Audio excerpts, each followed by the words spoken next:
All right, I've got my Bible open to Matthew 28. We're going to be jumping through the Gospels as usual. What better thing to focus on for these next 45 minutes than the resurrection and appearances of our Lord? I've really been looking forward to this study, and we succeeded in carving out one full week to talk about the resurrection accounts. So the last chapter or so of the four Gospels, as well as some additional texts, 1 Corinthians and Acts, and we'll look at how those go together tonight. All right. Not diving right in, I did say I had kind of a rapid-fire list of things we didn't get to talk about last week as we were studying the death of Jesus on the cross. So much to cover related to the crucifixion. And so I want to just grab these last three of the questions that I wanted to discuss because they relate to his resurrection. Of course, the gospel, if we rattle off the gospel, it's usually that Jesus died, was buried, and was raised, right? Well, that burial part is a key component when we talk about the gospel of Christ. He died and was buried, and those are key facts that relate to the miracle of the resurrection of Christ. How did the Romans confirm that Jesus was dead before taking him down? Gil? Didn't they poke him in the side with the spear to make sure that he was dead? I mean, normally they would break their legs if they weren't dead, but they said he was already dead because they poked him in the side. Right. Normally it takes more than 6 hours to kill a man on the cross, and so breaking the legs would cause them to die more quickly. And so they broke the legs of the two other men. My understanding of that is just the difficulty to breathe while on the cross depends on your legs to be able to push up in order to inhale. And so when the legs are broken, they can no longer do that, and so they will die more quickly, usually of asphyxiation. But as was prophesied, not a bone of him would be broken. And then as they came to Jesus, his legs were already, or he was already dead, and so they did not break his legs. But as Gil mentioned, they pierced his side. If you flip to John 19, what was it that came out that confirmed that he was dead? Both blood and water. If you poke me right now, only blood's going to come out.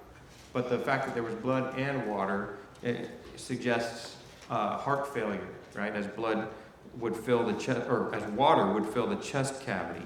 And that detail is what led John to testify that he saw Jesus was dead. If you're in John 19, it's verse 34, but one of the soldiers pierced his side with a spear, and immediately blood and water came out. And that's when John says, and he who has seen has testified, and his testimony is true, and he knows that he is telling the truth, so that you also may believe. That detail, he testified specifically to it to confirm, no, Jesus really died. Because what's one of the ways that atheists want to explain away Jesus' death and resurrection? It's a swoon theory. The swoon theory, that's right. Maybe he just fainted. Maybe they didn't realize that he wasn't really dead. And then somehow, in a terribly weakened state, he fought his way out of that tomb a couple days later. Pretty preposterous. And it's also silly because the Romans were experts at putting people to death. This wasn't something new that they had just come up with. And they were not going to fail at their mission. And so they did not let him be taken down until they knew that he was dead. So that swoon theory doesn't hold up so well. Now, number 8, who knew the location of the tomb where Jesus was buried? Women, Joseph, Mary. So we know some women did. Why? Well, they were observing and watching where his body was laid. It specifically says they saw. Yeah, they went there and they had prepared spices, but because it was now the Sabbath day, they were unable to deliver those spices to Jesus' body. That's why they're back on the first day of the week, as soon as the Sabbath is over, to bring their spices to the tomb that they had already seen. Now, who else? Who else knew? Joseph. Joseph, it was his tomb. And he's a secret disciple, but a disciple nonetheless. Who else? Nicodemus, who helped him. They laid him in the tomb, so they know where the tomb is. Who else? Chief priest, elders of the people. The enemies of Jesus knew where the tomb was, and because they posted a guard. And so the Roman guard knew, the leaders of the Jews knew. So there's another theory. Well, maybe Jesus didn't really die and rise from the dead. Maybe they just went to the wrong tomb. And they're inspecting some empty, unused tomb and just come up with this great theory that he rose from the dead. Does that hold water? No. Because the easiest thing for his enemies to do would be just to simply produce the dead body. And this whole movement would die out pretty quick. There's nothing to have faith in. He's just a dead, rotting corpse. But they couldn't do that. They all knew where the tomb was. Number 9, how do we know that the disciples did not steal the body of Jesus?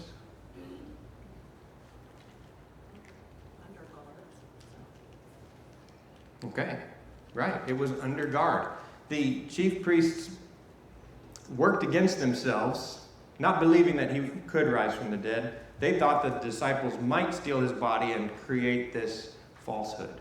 And so they post a guard. And those Roman guards, like we said, they're pretty good at killing people, and they're pretty good at doing their duty to guard whatever they're supposed to guard. Whether it was 4 or 16 in the assigned guard, there's plenty of people to guard one garden tomb. What else did they do to the stone? Seal it. Put a seal on it, right? And so what do we learn from the Philippian jailer about what happens if you let your prisoners get out? They get the same punishment. You might as well kill yourself, because somebody's going to kill you anyway. You lose your life for failing to do your duty.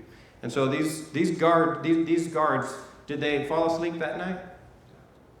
No. We learned from the resurrection accounts that they saw the angel descend that rolled away the stone, and that made them like dead men. That was their only nap, was when they fainted out of shock seeing the angel descend. And so no, they didn't fail in their duty. And so the very thing that the chief priests were trying to do to prevent a false myth from arising took away the story that they were later going to want to tell, that the disciples came and stole his body away. Pretty unlikely that they could have fought their way through that guard, or maybe if the guards were asleep, sneak by and get him out without waking anybody up. Pretty unlikely that could be done. Okay, so let's talk about the resurrection accounts. Just wanted to touch on those points that relate. This lesson is about the resurrection, the appearances, and the ascension of Jesus. I mentioned the 3 facts of the gospel: death, burial, and resurrection, but it's really 4. Don't miss the 4th one, which is his appearances. They're incredibly important to the gospel. And I pulled in the text from 1 Corinthians 15, which is a fascinating text. Let me just read it here, and then we'll talk about it, where Paul records the gospel. Am I cutting in now? Yeah. All right, hopefully that doesn't continue. Now I make known to you, brethren, the gospel which I preached to you, which also you received, in which you stand, by which also you are saved, if you hold fast the word which I preached to you, unless you believed in vain. For I delivered to you as of first importance what I also received, that Christ died for our sins according to the Scriptures, and that he was buried, and that he was raised on the 3rd day according to the Scriptures, and that he appeared to Cephas, and then to the 12. After that he appeared to more than 500 brethren at one time, most of whom remain until now, but some have fallen asleep. Then he appeared to James, then to all the apostles, and last of all, as to one untimely born, he appeared to me also. It was really interesting for me to read through McGarvey's 4-fold account, where he lists and counts the appearances of Jesus. There were 10, right, in his list, the 10 appearances, which I wouldn't have known that before that study. Here in this account, in Paul's record, he lists 6, and he actually lists himself as the 6th in his list, which is not one of McGarvey's 10. So that would make 11 if you count Paul. The reason why you might put that in a different category is it's after his ascension, and he sees Jesus, essentially in heaven on the road to Damascus, and And of course, then Jesus reveals the word to him later on. So yeah, you have these 5 that will overlap with the 10 that we're going to look at tonight, plus Paul. The reason I find this text so compelling is the date of 1 Corinthians. We've been studying the fourfold gospel, and so just thinking about the time of these events in the first century and the record that we're studying and when those things were written, we know if you look at the first century kind of by its 10 decades, you have the birth of Jesus, which was about 4 BC, and then his death. These events that we're looking at now are in 30 AD. That gives him his 33-year life, born in the reign of Herod, which was actually a little bit before 0. And then he dies in 30 AD. That's when the church is established. So as we study these Gospels, we've noted that, hey, John comes later than the other 3. But in terms of dating the Gospels, at least the general dates that most would agree upon are that the Gospel of Mark is written around AD 65. Matthew and Luke are shortly thereafter in the early 70s. And the Gospel of John comes later. And we've noted how different it is from the other 3, suggesting that he was familiar with the content of those 3 in kind of the 90s. And so they're relatively close to the events, right? In terms of decades, year 1, 2, 3 and a half, 35 years or so from the events themselves. But the letter to the Corinthians is even before that. And so when you're reading Paul's first letter to Corinth, he's writing in the mid-50s.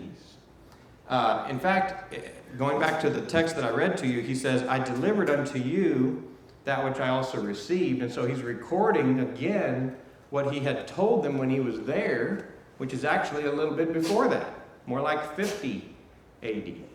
So how far away is that from the actual events? 20 years. Think in modern times, 2025, it's like an event that happened in 2005. We remember, those of us who are a little older, we remember that year pretty well. That's kind of post 9/11 Iraq War events. And so it's so close to the events, it helps us defend the argument that, well, this is just a legend that grew up out of time, over time, taking just a social reformer, good guy like Jesus of Nazareth and turning him into the Son of God as a legend. Well, that's pretty hard to do when you're 20 years from the actual events. There's lots of people who are going to be able to say, no, that's not what happened. Or, yes, that is what happened. And isn't that the argument that Paul makes? What does he say about the 500? Many of which are still here. Right. Many of whom are still alive. Some have fallen asleep. There's going to be some of the older folks who are now gone. But most of those 500 are only 20 years older. You can go ask them yourself. And you'll know from their own mouth what they saw when they saw Jesus after his crucifixion, alive and well. And so lots of great evidence just from the text. So it increases the validity, and these source documents become even more believable and grows our faith. Just wanted to touch on that. So these are the things that I'd like to talk about tonight. We'll see how far we get in the next 30 minutes.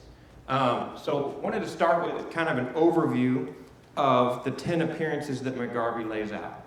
Because as I noted a moment ago, I wouldn't have noticed that there were 10. And I don't believe that these are the only 10 appearances of Jesus, because Paul's list is a little different. He has himself, right? And some of the things that he lists, he does not include some of the ones that we see in the Gospels. So let's look at that. I thought it'd be interesting just to kind of see it on a timeline, because this is how I was trying to figure it out. Jesus dies over here at Passover, right? He dies at the Passover. And we know that the church is going to be established on Pentecost. And so there's 7 weeks between those things. That was how Pentecost was established, right? It was 50 days. It was 7 Sabbaths after the Passover. So you've got these 50 days in between. And how long was Jesus on the earth after his resurrection? 40 days. It says he was there for 40 days. So you've got Jesus on the earth for 40 days. So what does that leave after he ascends to heaven before the church, before the Holy Spirit comes? 10 days. It leaves 10. Yeah. Jesse? Well, maybe I'm counting different, but from the 3 days that he spent in the grave, from the actual Passover, there's those days too. So really, I think you have a week, if I'm not mistaken. Yeah, I thought about that. I went back and forth. So yeah, 7 to 10 days. That's kind of how I'm leaving it, just because I'm not sure if they're counting from that next Sabbath, 50, or if it's from the actual Passover day on Thursday or Friday. So anyway, yeah, you're left with about a week, but I haven't gone into that level of detail. So yeah, it's just interesting that when he says, "Wait in Jerusalem until you receive power, till you're clothed with power from on high," they end up tarrying there for at least a week. And so all of these appearances have to happen within those 40 days. So McGarvey lists, I thought if you want to kind of get in your head where that fits into our year, if Passover, which is kind of in that April time frame, if that was on April 13th, then Pentecost comes on June the 1st, and his ascension would be on May the 22nd. So just kind of maybe like Memorial Day time frame when he's ascending back to the Father. So these are the 10 appearances that are listed in our workbook and in the McGarvey-Pendleton fourfold gospel. He lists them and helps us to see how some of these events fit together. Because there are some differences, and we'll talk about that here in just a moment. But you've got the very clear statement that the first to see him was Mary Magdalene. You've got that clearly stated over in John, but also corroborated in the Gospel of Mark, where it says he appeared first to Mary. McGarvey then separates that appearance from the other appearance, which is listed there in Matthew, to the rest of the women. And so the other women that go there with Mary, you've got the other Mary, you've got Salome, that's the mother of James and John, you've got Joanna, and then one of the texts, I think it's in Luke, also mentions other women. And they see Jesus as they're leaving the tomb, and they bow down and worship him, and he tells them to go on to Galilee, that appearance. You then have the appearance to Cephas, and we have no details about that appearance. We just have it in the list that's from 1 Corinthians 15. It was mentioned first. So Paul doesn't bother mentioning the women in his list. He starts with Cephas. But it's also in the story of the road to Emmaus, they say he has appeared to Simon. And we don't have any record of that appearance. But it says he appears to Simon, and then you have the event on the road to Emmaus. It specifically mentions a man named Cleopas. Do we know anything else about him? Never mentioned again. And the other, it says there were two on their way to Emmaus, and the other man's never named. There was one theory offered in the commentary that it might have been Luke who was the other man, because it's in the Gospel of Luke, and these Gospel writers like to leave an unnamed character in the story and not draw any attention to themselves. John does that a lot. Mark may be doing it when he talks about the one who flees naked from the garden during the arrest of Jesus. So it's possible. Maybe not likely as a Gentile who appears very late in the story of Acts, but possible. And so when Cleopas and another disciple see Jesus after talking with him on the road to Emmaus, and then he eats with them and their eyes are open and they realize it's the Lord, they then run back to Jerusalem to tell the 11 apostles that they've seen the risen Lord. And then Jesus appears to the 11. But on that first appearance to all the apostles, they're called the 11. Sometimes they're even called the 12, even though we know one of them has committed suicide already. But is it the 11? You're missing Thomas. But they're still the 11. That's just kind of what they're called. So Thomas was missing. And so then he appears to Thomas, or appears to the 11 again when Thomas is there. And then you've got this appearance in John with Peter and 6 other disciples who are fishing. Now they're in Galilee. And he appears to them. There's the miraculous catch that happens again. And he's clearly identified as the Lord. Peter jumps in the water and swims to him. They eat breakfast with the Lord. Peter is restored with the questions about, does he love Jesus? And then it mentions that in Galilee, they're told to go to a certain mountain, the mountain that Jesus had told them to go to, and he appears to the 11. And McGarvey says this has to be the time when there was at least 500 people who saw him, which I think is a pretty logical supposition, because it wasn't just the 11 who were told to go to Galilee and he'll appear to you there. Who else was told that? That was the message to the women.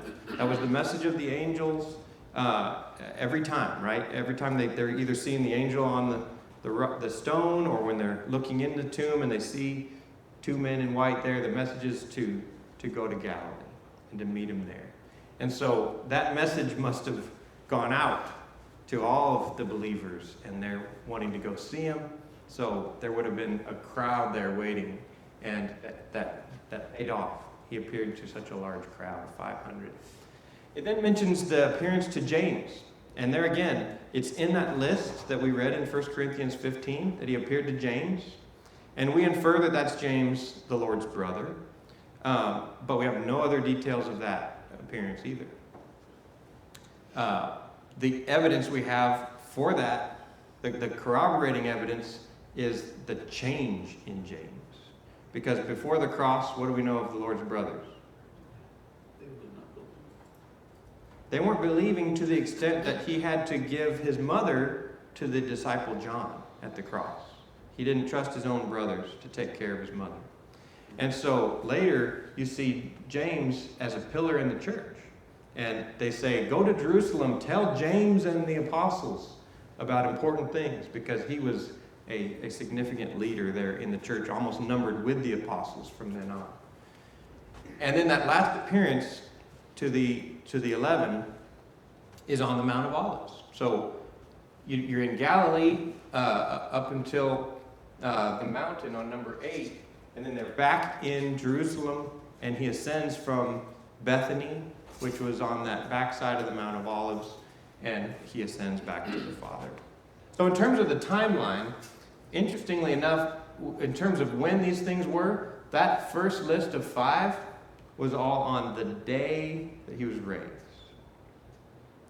So we have that Sunday, that resurrection day, early in the morning, Mary sees him, and then the other women. Sometime during that day, Peter, he also appears to Peter, because it says that very day, that first day of the week, the men are on the road to Emmaus. Remember, they flip over there to Luke. Luke 24.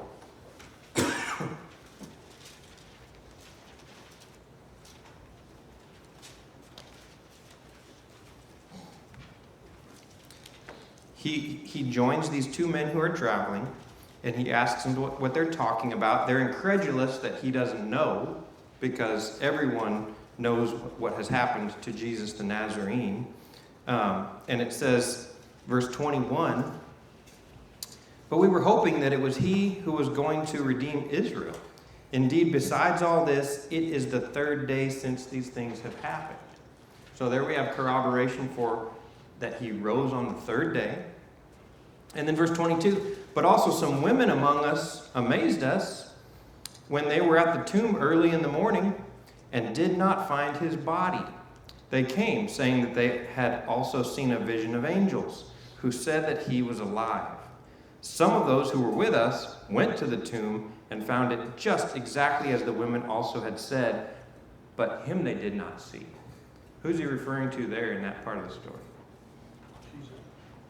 Who are the ones who were with us who went to the tomb and found it just as the women said?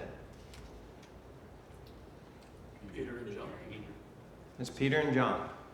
So these two men, Cleopas and his friend, know exactly what happened that morning. Women went, they came back with a report, and then a couple of men went, a more reliable source, as they might have considered it, and they find it to be the case. But they didn't see Jesus. And so they're still curious, wondering, could it be that he rose from the dead? Or maybe his body was stolen. And so then Jesus teaches them. He explains all the things concerning himself in all the scriptures to them. What a wonderful thing to be a part of. Excuse me. My cough mic is on. Not great. Dad? One thing I discovered in this whole process that I didn't realize before, growing up in the church, I always kind of understood or thought that when Jesus gave the Great Commission, for example, in Mark chapter 16, that he gave the commission and then when it's immediately received up into heaven, the ascension, I thought that those two things occurred simultaneously or very sequentially. Turns out that's not the case, I guess, because in Mark it sounds like that. It gives the commission in verses 15 and 16, and yes. then in verse 19, after the Lord has spoken to them, he received up into heaven. Okay. And is there a text that suggests otherwise? Well, we're saying now that he went to Galilee. See, I always when he went to Galilee, my conclusion from what I've read here is that was when he gave the commission in Galilee, and then they went back to Jerusalem, and then a few days later, whenever he ascended back to heaven from Mount of Olives. So no, I think so. Recognize there's 40 days here, and unless there's some reason to not believe this to be the case, there could have been plenty of other appearances during that time. But yeah, the sequence is he's in Jerusalem, and let me get the other timeline points up here. We know that he appears here at the Ascension, and I think that is when he gives the Great Commission. It does seem so over in Acts and in Matthew 28. Perhaps. I'll have to look at that a little more closely. But you have his second appearance when Thomas is there was 8 days later after his resurrection. So that's number 6, which is at the start of his second week. And then you've got these 3 appearances that we don't have any time stamp on, right? So you average about 1 a week, right, over those remaining weeks. I don't know exactly where they'd be, but they'd be in this sequence that he goes up to Galilee, and we know it takes some time to walk there. And so they're up in Galilee. They're not with the Lord every single day. And so Peter decides, I'm going fishing. And he brings 6 of the disciples along with him. And so Jesus then appears to them there. So it makes sense that that's a couple weeks into this time frame. And then it mentions after that, the appearance on the mountain. And so all the people who've traveled now to Galilee see him on the mountain, and then he appears to James, and then the Great Commission. So I do believe the Great Commission is there kind of right before, but there could be evidence otherwise. Any other thoughts on that one?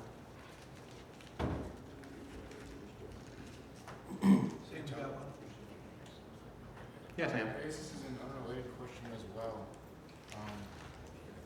Not to suggest that what Kim brought up was unrelated, but mine's unrelated to what he was saying. When he appeared to Mary, Magdalene, and it talks about, at least in John, I know, because I haven't looked when she clung to him, and he said, don't do that. I've not yet ascended to the Father. I guess I'm under the impression that his job, what he had to do was finished when he said it was when he finally died. So what is the meaning of what he said to her, like in relation to his job after coming back and appearing for that 40-day period? Yeah, obviously his salvation, his work to save mankind was completed when he died on the cross, but the resurrection was a key part of the plan, and his ascension to the Father is when he sits down at the right hand of God and begins interceding for us. And so, I don't know, that's the short answer, why he says stop clinging to me. That's the way it's translated in my New American Standard. I think it's also translated don't cling to me. And so whether or not she clung and then was told not to cling or not, or just didn't touch him, was told not to touch him, we don't know. He does, we see in the other account where the women see him, they fall at his feet and worship him. And so there's touching going on there. So I don't think it's, I can't be touched. That's certainly not the case, because he's later saying, feel the imprints in my hands and my feet. I think it's just the idea of don't detain me. I've got more to do, and you have something I need you to do, which is to go and tell the other disciples. Jesse? This is the day of the resurrection. Right, and we're in John 20. And so we know there's going to be about 40 days, right? And so there'll be times for hugs and him leaving, but he's back on that third day as he promised and prophesied. And so there'll be time to hug me. I haven't yet ascended to my Father in heaven. He's returned from Hades, but he hasn't gone to heaven yet. There's going to be about 40 days before he does that. Right. Makes sense to me. Okay. So I just wanted to kind of lay some of those things out. Let's talk about a few points about the tomb being empty. The women who go early in the morning, why were they going to the tomb? Bring the spices. Bringing those spices, said they wanted to see the sepulcher. And so they go, and they're not expecting it to be open. They're wondering who's going to open this up for us. And so they certainly were not going to see if Jesus had risen from the dead. It wasn't even on their mind, even though he had predicted it. What is it that they see when they get there? The stone's been rolled away. There's an angel sitting on top of the stone. That's the Matthew account. Another account talks about them stooping in and looking into the tomb, and they see angels inside the tomb, 2 men. And they receive this message to go tell the disciples and Peter that he's not here. He is risen, and he's going ahead of you to Galilee. So McGarvey helped us see some ways to reconcile some of the differences. Were there differences in the accounts? Sure. The number of angels that were seen, whether or not it was 2 men standing or 1 man sitting, the number, the names of the women who were even mentioned. And so it's just something to recognize that we're looking at eyewitness accounts that differ somewhat. Is that common when people see a major event, that you're going to have differences in their accounts? Yes. Recognize that actually boosts the validity of the individual accounts. If we had 4 Gospels and all 4 had every word for word the same, what would that suggest about the story? It's a copy, or maybe even a forgery. Maybe even a let's get together and we're all going to say this. Let's get our story straight. Or at worst, it's really just one source, right? Really just one person and everybody's copying that, right? By having differences, it suggests, no, these are independent sources that all saw this event and they're just pointing out different details about that event. It's backed by the Holy Spirit, so we can believe that every word is true. And so the burden is on us to see how can all these things be true at the same time. One of the things that McGarvey noted was there was a whole lot of running back and forth going on that morning with the women, right? It suggests that Mary Magdalene, who comes very early, she is the one who then reports first to Peter and John, and they get up and run, and they run back to the tomb. What was it as they go into the tomb that they see that caused them to believe? The wrappings. So it said that the wrappings that were around his body were over here, The napkin or whatever was over his face was rolled up over here. And that was what made them believe. Why? What did that suggest to them, Dad? If someone had stolen the body, they wouldn't have gone to the trouble to fold all those garments carefully and neatly. So, it Yeah. suggested something miraculous had happened, I think. Yeah, they're still in the mindset of they've taken my Lord and I do not know where they have laid him. We need to find the Lord. This is a terrible disgrace upon disgrace that they killed him and now they've even taken his body away and we can't even honor him in some small way. And so we saw it with Lazarus. He comes out of the tomb, he's still bound. And he has to say, loose him. Take those wrappings off of his body. But Peter and John go from thinking they stole his body, and now they see these clothes. If you're stealing a body, do you unwrap it? No. It's going to be a mess. It'd be horrible. And so the only conclusion they can draw is he took this stuff off. He's alive, and he took off the wrappings and folded them up and went on about his business. Was there a hand? Randy? So the women, though, were told by the angels that he was risen, not that he was stolen. Yes. And they actually was rejoicing because of that. Right. Mhm. That's a good point. So and that's where I think the McGarvey fourfold text helps me see there is a sequence there. I don't think Mary Magdalene gets that message when she first goes. So Peter and John don't go with that information. But then the other women who don't run back so quickly, they get this message from the angels. When they go back, they say that what they've seen, they see the angels, so there's now more information given to the rest of the apostles. Did the apostles believe them? No, they did not. What does it suggest about the story that women are the first witnesses of these things? If you're trying to convince a skeptic, you probably would do that. Right. It's not so pronounced in today's day and age, but it was much, much more pronounced in the first century that women and their testimony was not considered very valuable. They weren't considered credible, right? And so for the story to include them as the first witnesses of the risen Jesus suggests that it is not a made-up story. You wouldn't make it up that way. So maybe that's another evidence that it's the truth.